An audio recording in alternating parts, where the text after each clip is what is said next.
Hello students, today we are going to discuss a very interesting account of seafaring.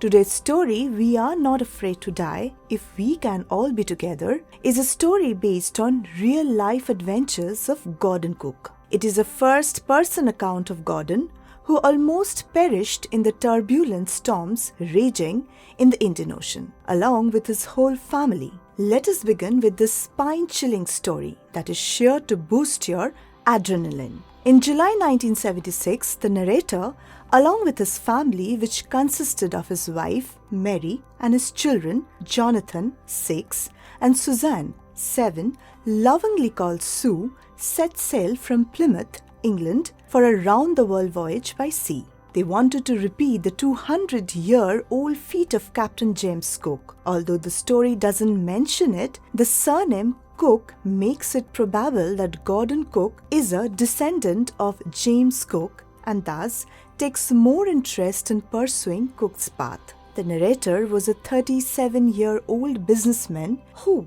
along with his wife, had practiced his seafaring skills for 16 years in the British waters. The journey was planned for 3 years, covering a distance of 105,000 kilometers. Their journey was to be by the Wave Walker, which was the name of a 23-meter-long, 30-ton wooden-hulled boat. It was professionally built to survive the rough waters and was also tested and tried for best results. Gordon and his wife Mary were joined by 2 more sailors, the American Larry Vigil and the Swiss Herb Sigler. After sailing down the west coast of Africa to Cape Town, the narrator hoped they would help in tackling the world's roughest sea, the southern Indian Ocean. On the second day out of Cape Town, they faced gales of strong winds on the sea, which continued for the next few weeks. However,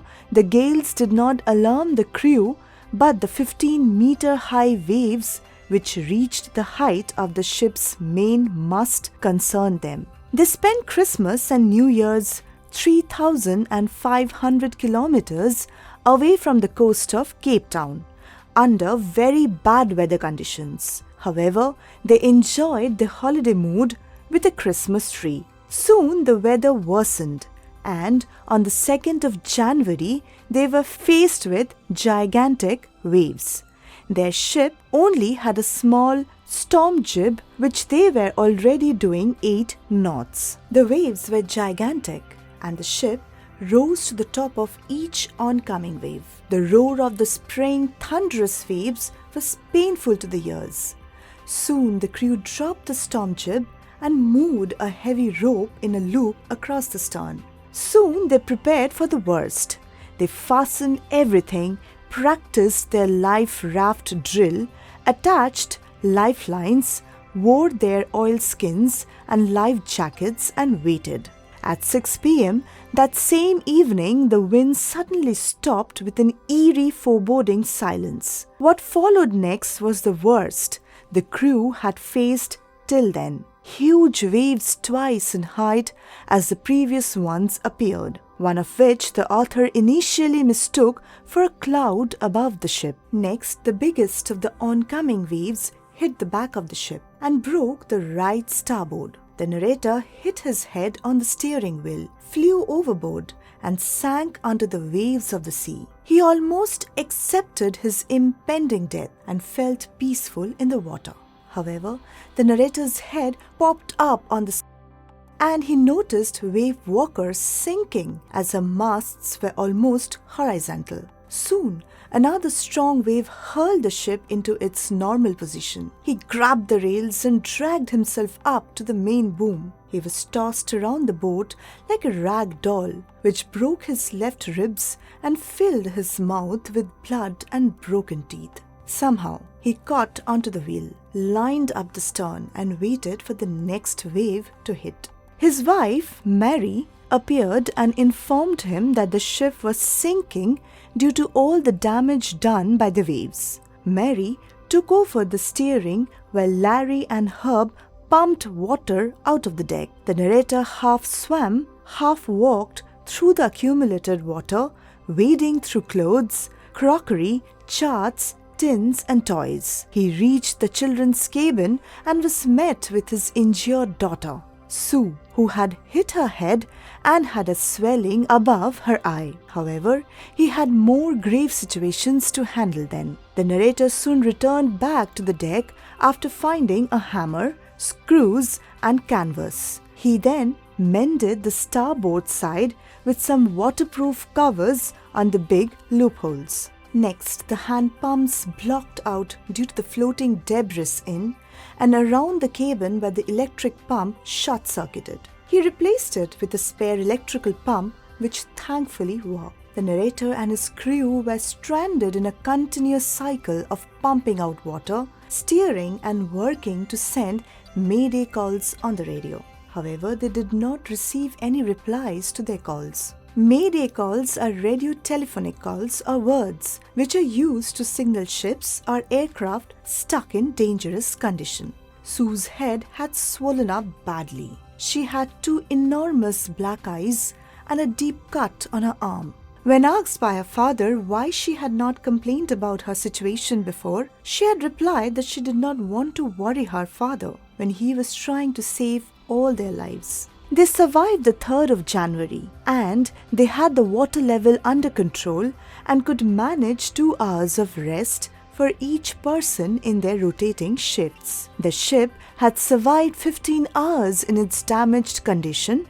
but it could not possibly hold up till Australia, their next stop, as their auxiliary engine had stopped. The narrator checked the charts and calculated that there were 2 small islands a few hundred kilometers to the east. One of these islands was Ile Amsterdam, a French scientific base. On the 4th of January 1977, almost all the water was pumped out of the ship. From then on, they only had to maintain clearing the water which came in. They hoisted the storm jib and headed for the 2 islands. Meanwhile, they had their first meal in almost 2 days, which consisted of corned beef and cracker biscuits that Mary had found. At 4 p.m., dark clouds had started to form again, and within an hour, the wind was back to 40 knots and the waves came crashing. The weather deteriorated till the next day, when the situation had become desperate once again.